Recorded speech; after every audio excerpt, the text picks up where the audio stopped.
दोस्तों नमस्कार, मैं आपका दोस्त मनोज कुमार मिश्रा, एक फिलोसोफर और एस्ट्रोलॉजर।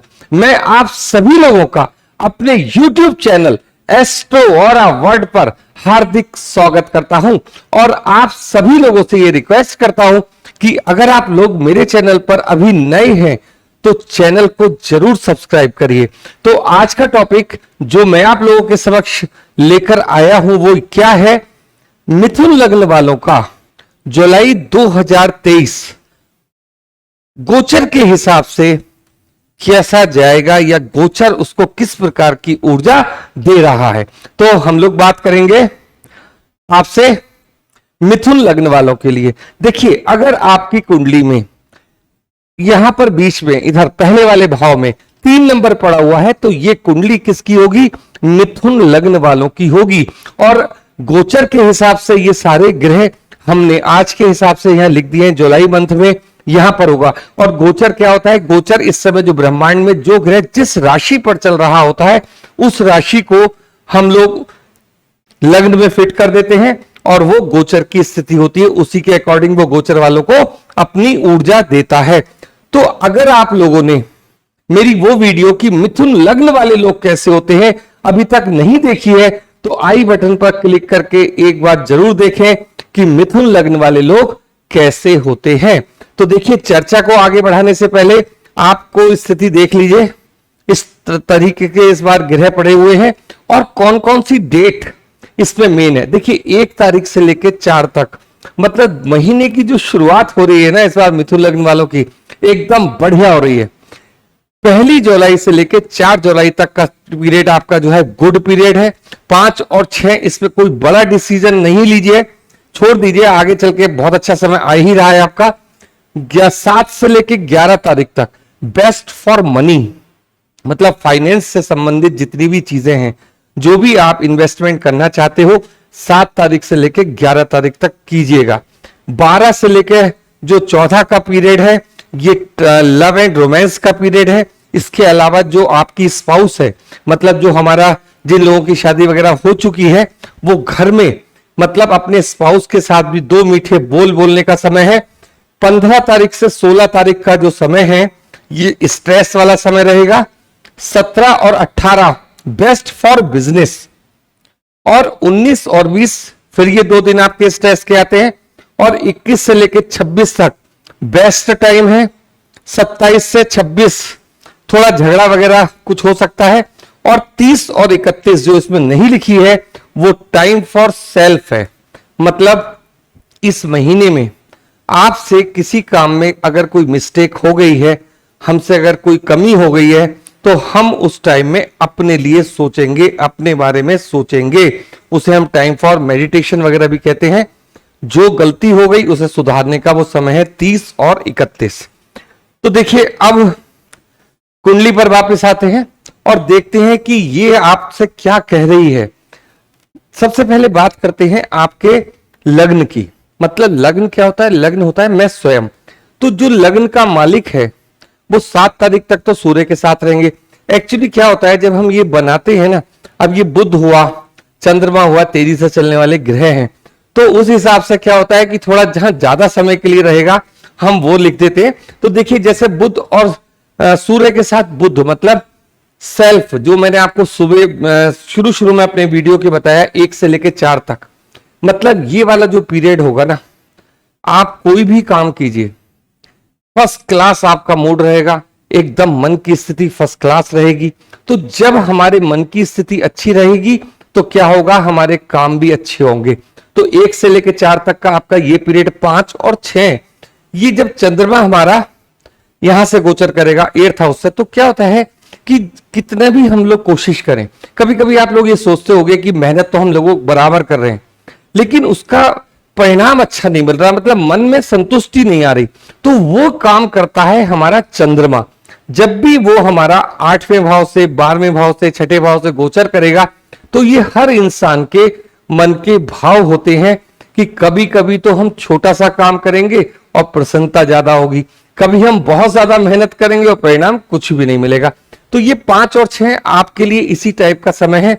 आप लोग बड़ी कोशिश करोगे, होगा कैसे नहीं काम, हम तो अभी करके देखेंगे, लेकिन आप करके जरूर देखिएगा मैं आपसे मना नहीं कर रहा, लेकिन मेरा आपको सजेशन क्या रहेगा कि जो भी बड़ी इन्वेस्टमेंट है, कोई भी आप घर खरीदने की सोच रहे हो या कहीं शेयर मार्केट वगैरह में पैसा लगाने की सोच रहे हो, तो ये वाला जो टाइम है 2 दिन रुक जाइए। 7 तारीख से लेके 11 तारीख का जो समय है ये आपके सारे कामों में सफलता दिलाएगा। तो इस तरीके का जब हमारा पॉजिटिव टाइम होता है, तो अगर हमारा स्टेप भी पॉजिटिव होगा तो वो हमें अच्छी ऊर्जा देगा। ये है लग्न की बात। अब उसके बाद बुध जो है हमारे क्या होते हैं, सेकंड हाउस में आ जाते हैं। अब यहां बुध क्या है, लग्न का मालिक भी है और हमारे चौथे भाव का भी मालिक है। तो यहां पर हम देखते हैं क्या होता है कि कहां पर आ गए, अब बुध पैसे वाले भाव में आ गए। और मिथुन लग्न वाले तो वैसे भी पैसे को ज्यादा वरीयता देते हैं, मतलब पैसा, मनी माइंडेड लोग होते हैं। इनके डिसीजंस बहुत बहुत मजबूत होते हैं, लेकिन मन में हमेशा एक दुविधा रहती है, ये करूं या ना करूं, तो वो कंडीशन होती है।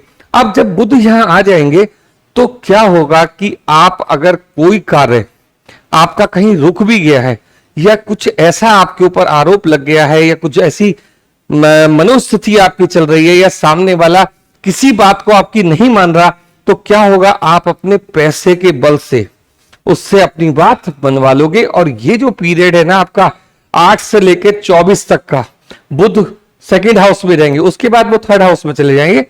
तो ये वाला जो पीरियड होगा ना, इस पीरियड को आप बिल्कुल मिस मत होने दीजिए।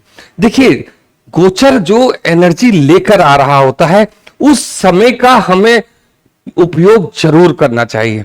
जब हमारा कमजोर समय है थोड़ी देर के लिए बैठ जाइए, और जब हमारा पॉजिटिव समय, तो जितनी ऊर्जा है उसके अकॉर्डिंग हम लोग वर्क करेंगे। जो जो काम हमें करने हैं वो करने हैं। तो ये 8 तारीख से लेकर, जब 8 तारीख को बुध यहां आ जाएंगे आपके किसमें, लाभ भवन में, तो पैसा आपके पास होगा। अब जहां आप इन्वेस्ट करना चाहते हैं एक बार खूब सोचिए समझिए और वहां इन्वेस्ट कीजिए। तो ये स्थिति आपकी बनी हुई है सेकंड हाउस की। अब बात करते हैं आपके पराक्रम भाव, मतलब तीसरे भाव की। तीसरे भाव में क्या हो रहा है, तीसरे भाव में शुक्र और मंगल की युति है। मंगल अभी 1 तारीख को यहां आए और शुक्र अभी थोड़ी सी देर में 7 तारीख के आसपास यहां आए।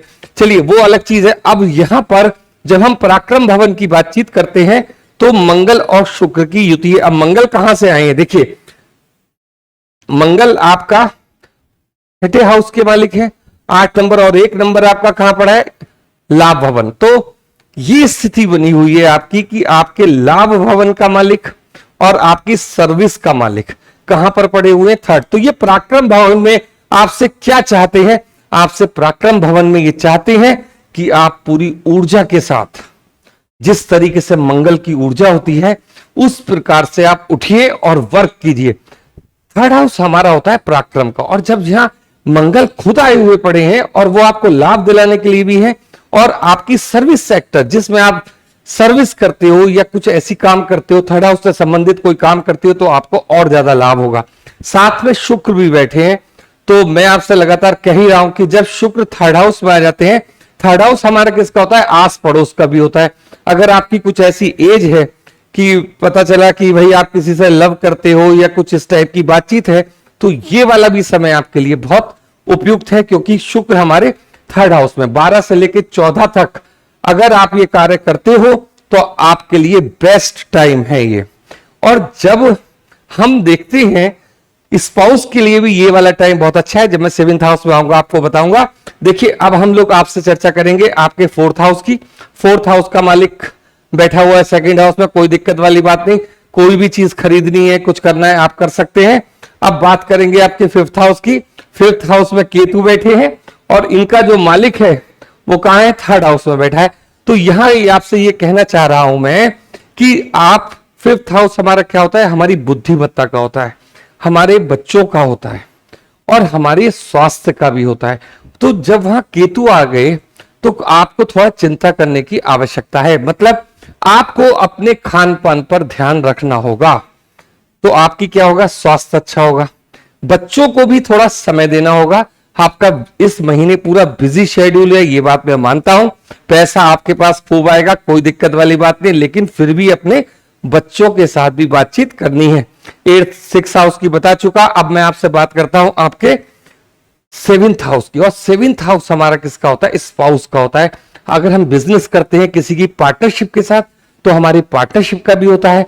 इसके अलावा डेली बेसिस पे, जैसे कि कोई 1,000 रुपए रोज कमा रहा है, कोई 1,200 रुपए रोज कमा रहा है, इस तरीके का हाउस, इस तरीके की इनकम भी हम कहां से देखते हैं? 7th हाउस से देखते हैं। तो 7th हाउस का जो मालिक है कौन है? गुरु। गुरु कहां बैठे हैं? लाभ भवन में। लेकिन बैठे किसके साथ है? वो राहु के साथ बैठे। तो राहु आपको एक छलावा प्रस्तुत करेगा। ये जो मैंने आपके लिए टाइम लिखा है ना, स्ट्रेस वाला, ये यही चीजें होती है सारी। 15 से 16 में क्या होगा? आप कोई बड़ी इन्वेस्टमेंट करने का मान लीजिए प्लान बना लेते हो, और यही काम आपका 5 और 6 वाली में भी होगा।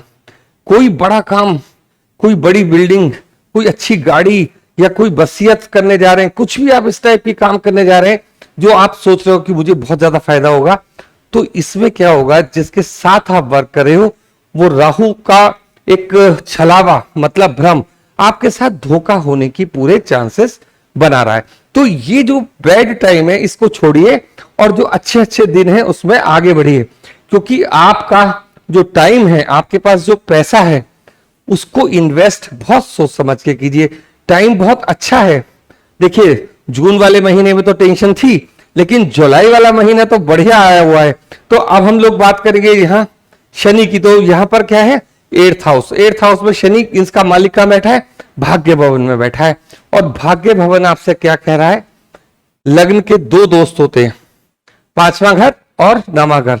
तो इसमें कहने का मतलब है कि शनि यहां पर इस समय जो बैठे हुए हैं, ये आपके भाग्य को उजागर करना, मतलब खोलने की ड्यूटी किसके पास है? शनि के पास। और वो क्या कह रहे हैं आपसे कि 8th हाउस का भी वर्क कीजिए, मतलब थोड़ी रिसर्च कीजिए। जिस कार्य में आप इन्वेस्टमेंट करना जा रहे हैं, कुछ भी आप बड़े किसी ऑफिसर से मिलने जा रहे हैं, तो थोड़ा सा तैयारी करके जाइए। और जहां तक मैं आपको देख रहा हूं, फल आपको अच्छा मिलना ही मिलना है। जैसे कि 1 से 4 वाली बात है, बड़े बड़े ऑफिसर से बात करनी है, किसी से अपनी बात मनवानी है, तो ये सारे टाइम आपके लिए बहुत बेस्ट है। अब बात करेंगे आपके कर्म हाउस की, 10वें हाउस की। तो इसका भी मालिक कहां है? इसमें बैठा है आपका 11th भवन में, मतलब लाभ भवन में। तो काम करते जाइए, सफलता मिलती चली जाएगी, इसमें कोई दो राय नहीं है। थोड़ा सा राहु का और गुरु का जो कॉम्बिनेशन बना हुआ है, सतर्कता मानता है आपसे, केवल आप सतर्क रहकर काम कीजिए, इसके अलावा कुछ नहीं। 11th हाउस डिस्कवर हो ही चुका, और 12th हाउस आपका शुक्र का जहां बैठे हैं क्या?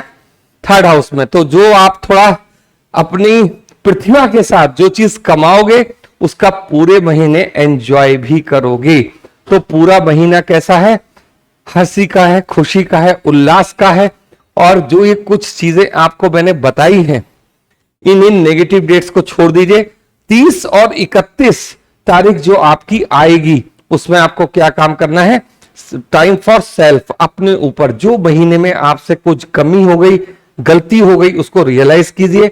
अब बात करूंगा मैं उन लोगों के लिए, उन मिथुन लग्न वाले लोगों के लिए जिनको अभी जॉब नहीं मिली है। तो जॉब का जो बेस्ट टाइम मैं आपके लिए देख रहा हूं इस महीने में, ये वाला टाइम, मतलब 2 तारीख से लेकर 4 तारीख का। और यहां पर जो आपका टाइम आएगा 23 तारीख से लेकर और 25 तारीख तक, ये टाइम फॉर जॉब है। जिन लोगों को इंटरव्यू के लिए जाना है, ये टाइम बहुत अच्छा है। इसके अलावा किसी कंपनी में आपको अप्लाई करना है, तो ये टाइम अच्छा है। अगर आपके हाथ में हो तो ये वाले समय में आप यूज कर सकते हो उस समय को। बाकी जो लोग जहां पर जॉब कर रहे हैं, उनका भी जॉब को बदलने का कोई समय मैं यहां नहीं देख रहा हूं। तो आपकी जो स्थिति चल रही है वो इस टाइप की चल रही है। पूरे महीने का एक छोटा सा विश्लेषण मैंने किया है आपका मिथुन लग्न वालों का। तो आप अपने अनुसार इस पूरी ऊर्जा को इस्तेमाल कीजिए। और आप लोगों ने इतना मुझे समय दिया, उसके लिए बहुत बहुत धन्यवाद। आज के लिए इतना ही। Thank you.